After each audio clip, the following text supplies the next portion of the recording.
नमस्कार। मैं आज आपको आपकी पाठ्यक्रम में जो हिंदी साहित्य के प्रसिद्ध कवि जयशंकर प्रसाद की महाकाव्य कामायनी से लिया गया जो आनंद सर्ग है उसका मैं संक्षिप्त में सारांश आपको बताऊंगा।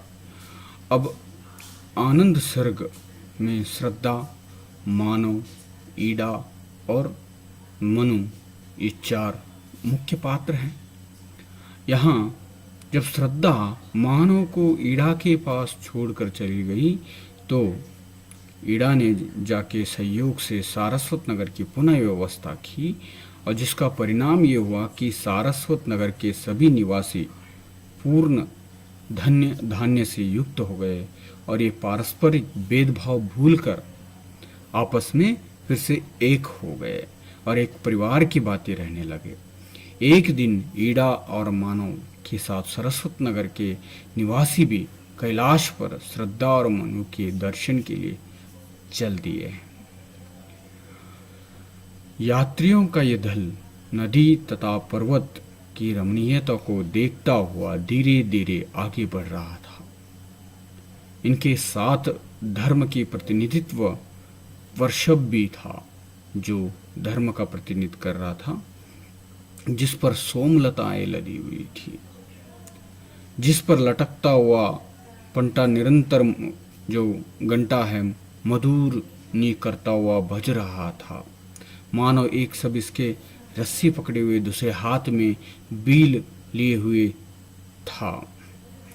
ईड़ा भी उसी के बगल में गेरुए वस्त्र धारण करके वह उसके बगल में चल रही थी।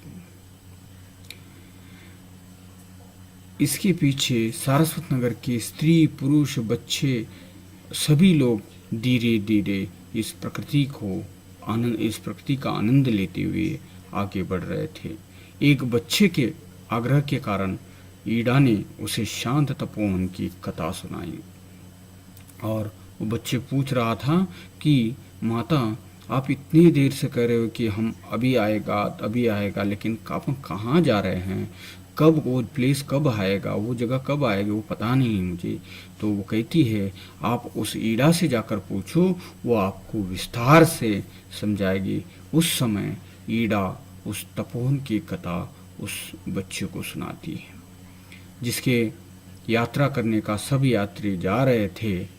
चलते चलते यात्रियों का यह दल उस स्थान पर जहाँ पर मनु तपस्या में लीन थे और वहाँ श्रद्धा उनकी सेवा में लगी हुई थी। उन सबकी आवाज मनु ने अपनी समाधि खोल दी और उन्हें विराट शक्ति की अभेदता का उपदेश दिया जो अपना रूप धारण करके संसार में व्यक्त होती है। साथ ही उन्हें सभी मनुष्य को कहती है भेदभाव भूलकर एक हो जाइए का भी उपदेश देती, क्योंकि सभी उसी एक परम सत्ता के अंश है।